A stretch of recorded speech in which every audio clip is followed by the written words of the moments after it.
अस्सलाम वालेकुम नाज़रीन, सिंध ऑनलाइन टीवी में भलीकार आवां है मोहम्मद बमर शामिल करूं था हिन वक्त की खबरों।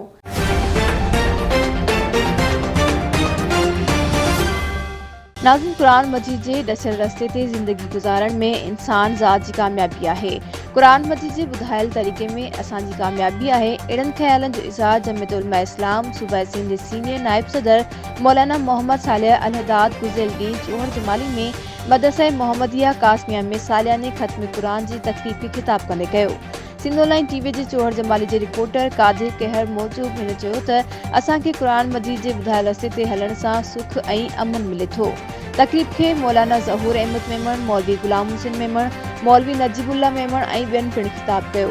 तक़रीब में शाहबंद तालके जे कुंड कुंज खां आयल समय माण्हू शिरकत कई।